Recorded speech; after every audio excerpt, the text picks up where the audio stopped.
محفل قرات کا مقابلہ ہوا تھا، اس مقابلے کے اندر جناب قاری عنایت الرحمن صاحب فرسٹ پوزیشن حاصل کر کے آپ کے ہندوستان کا نام روشن کر کے پھر دوبارہ تشریف لائے ہیں۔ ہم حضرت کے بہت ممنون اور مشکور ہیں، اور اپنے اکابر، اپنے بزرگ اور اپنے اساتذہ کی نقش قدم کی پیروی کرتے ہوئے، چونکہ ہمارے اکابر کا یہ درہ امتیاز رہا ہے، یہ طریقہ رہا ہے کہ جب بھی وہ کسی پروگرام کا افتتاح اور آغاز کرتے ہیں تو ایسے سہارے کو تلاشتے ہیں اور ایسے سہارے کا سہارا لیتے ہیں کہ جس سہارے کے بعد میں کسی دوسرے سہارے کی ضرورت نہیں پڑتی۔ جس سے میری مراد اللہ رب العزت کی حمد و ثنا، اللہ رب العزت کے اس مبارک کلام سے، کہ جس مبارک کلام سے کوئی مبارک کلام نہیں ہو سکتا، اس سے بڑھ کر کوئی کلام نہیں ہو سکتا۔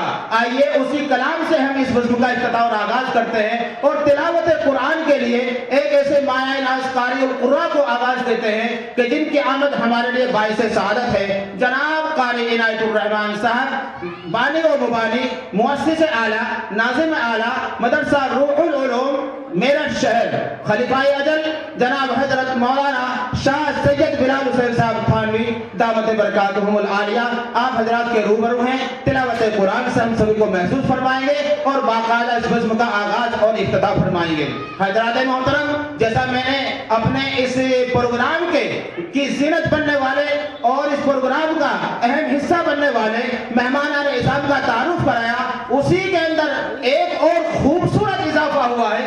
ہمارے استاد محترم جناب حضرت مولانا احسان محسن صاحب کی عظیم دعوت کو قبول کرتے ہوئے ایک نوجوان ہمارے اس علاقے کے مقرر اعلیٰ جناب حضرت مولانا عبد المنان صاحب، معتمم مدرسہ ضیاء العلوم گاؤں بچیٹی، وہ بھی تشریف لا چکے ہیں۔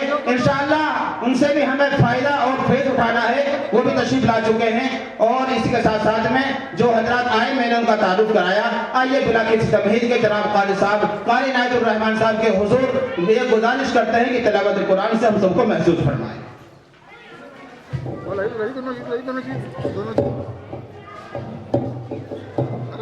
مل جائے گی دونوں یہ ہاتھ میں من الشیطان الرجیم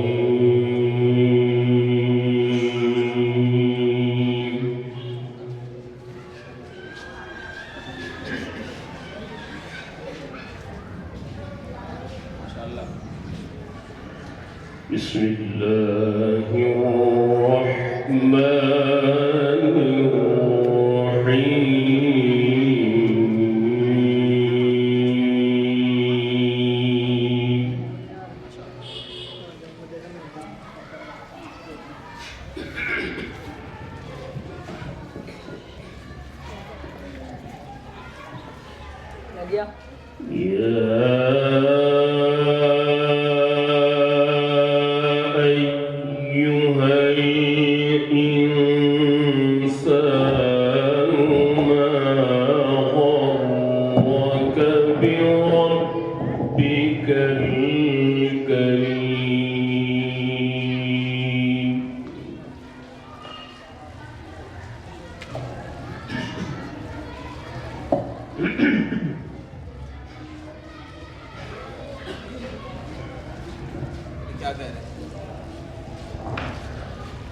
الذي خلقك فسواك فعدلك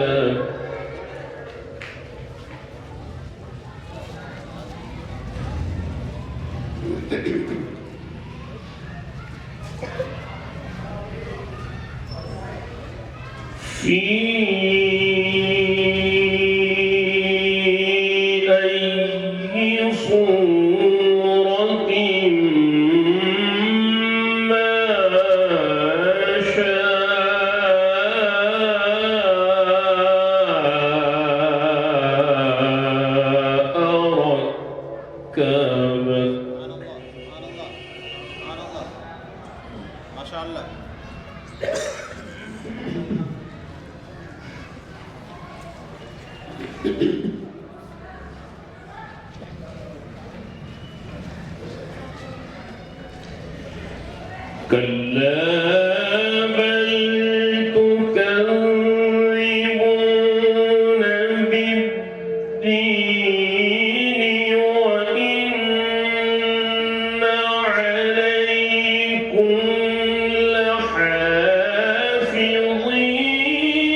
كراما كاتبين يعلمون ما تفعلون إن الأبرار لفي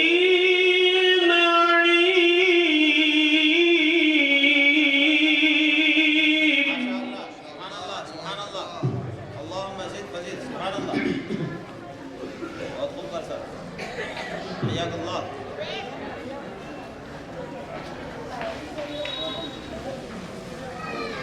ما شاء الله يا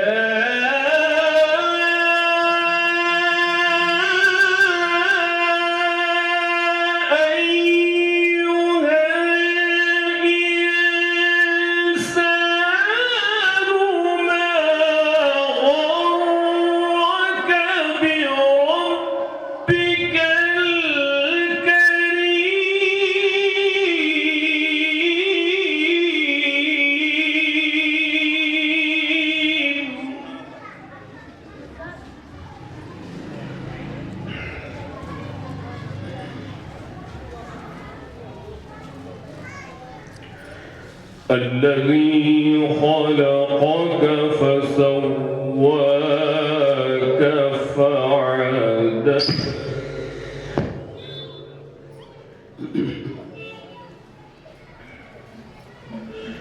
في أي صورة ما شاء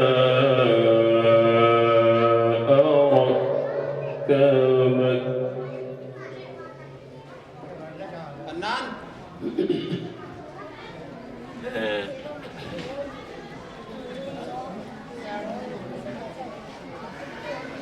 كلا بل تكذبون بالدين وإن عليكم لحافظين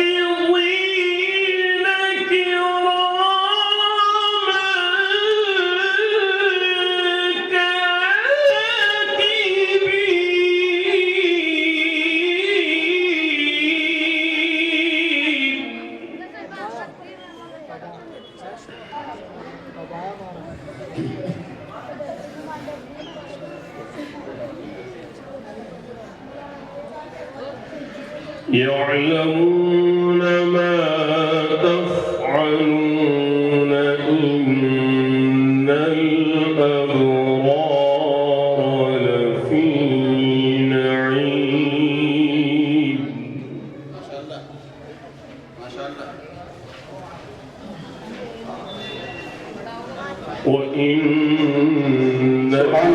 الفجار لفي جحيم.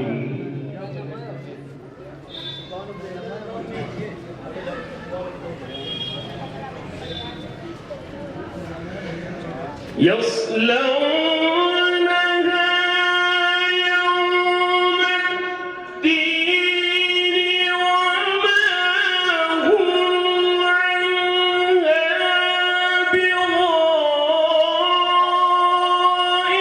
بغائبين وما أدراك ما يوم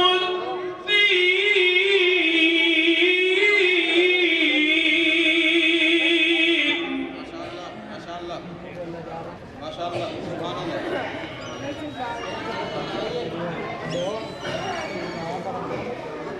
سبحان الله. ثم ما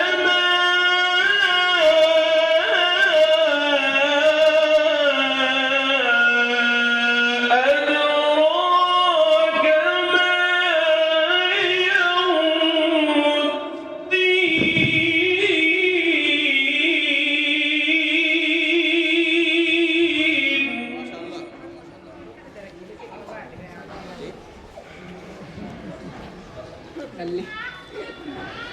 يوم لا تملك نفس لنفس شيئا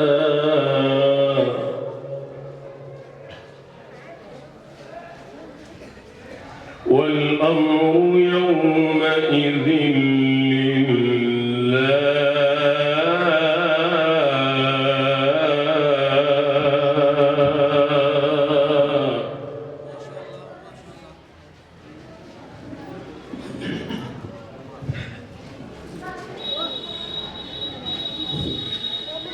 بسم الله الرحمن الرحيم إنا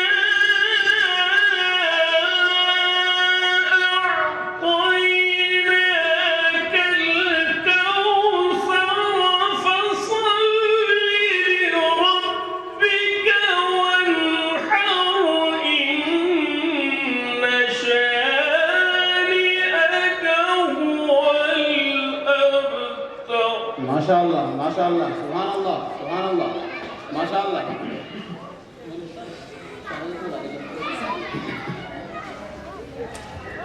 ما شاء الله فصل لربك وانحر إن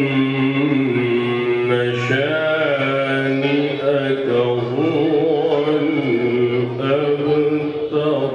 ما شاء الله ما شاء الله حياك الله اللهم زد فزد ما شاء الله قصر لا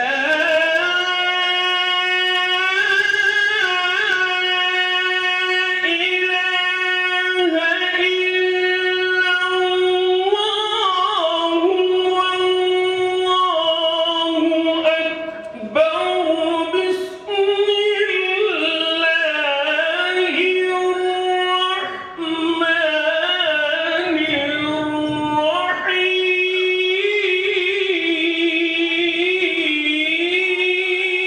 الرحيم. ما شاء الله ما شاء الله ما شاء الله سبحان الله ما شاء الله قصر إذا جاء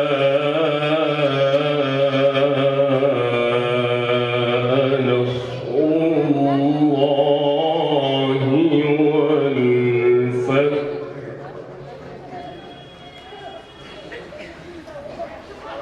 ورأيت الناس يدخلون في دين الله أفواجا. ما شاء الله سبحان الله فسبح بحمد ربك واستغفر إنه كان توابا. ما شاء الله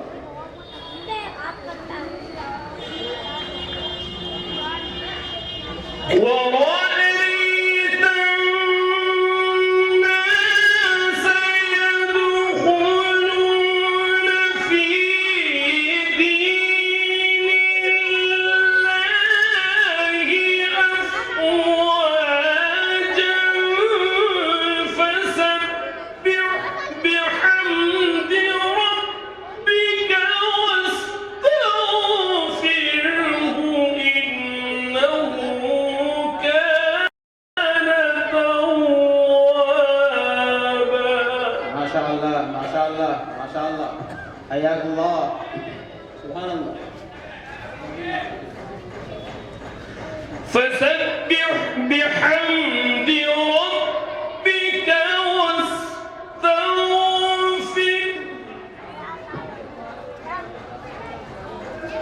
فسبح بحمد ربك واستغفر إنه كان توابا.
ماشاء اللہ جناب قاری عنایت الرحمان صاحب دامت برکاتہم العالیہ، خلیفہ اجل ہمارے پیر و مرشد جناب حضرت مولانا شاہ سید بلال حسین صاحب دامت برکاتہم اپنے نورانی تلاوت سے ہم سب کو محسوس فرما رہے تھے۔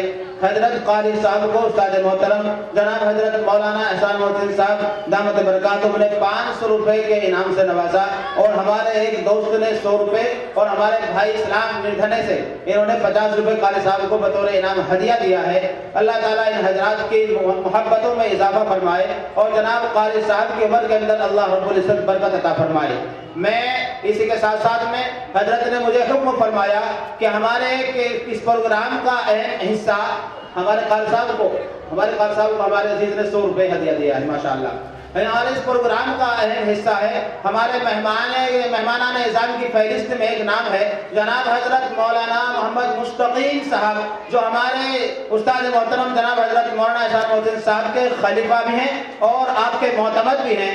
میں ادب کے ساتھ گزارش کر رہا ہوں، میرے خیال سے حضرت سامنے بیٹھے ہوئے ہیں، حضرت مولانا محمد مستقیم صاحب جو کاندرے سے تشریف لائے، ہمارے بزرگ ہیں، ہمارے اکابر میں ان کا شمار ہے۔ ادب کے ساتھ میں گزارش کر رہا ہوں کہ حضرت والا اسٹیج پر تشریف لے آئے، حضرت کا حکم ہے۔ میں اسی کے ساتھ ساتھ میں جیسا کہ آپ حضرات کو میں نے یہ عرض کیا تھا کہ ہمارے اس پروگرام میں مہمانان اعزام کی جو آمد کا سلسلہ تھا الحمدللہ وہ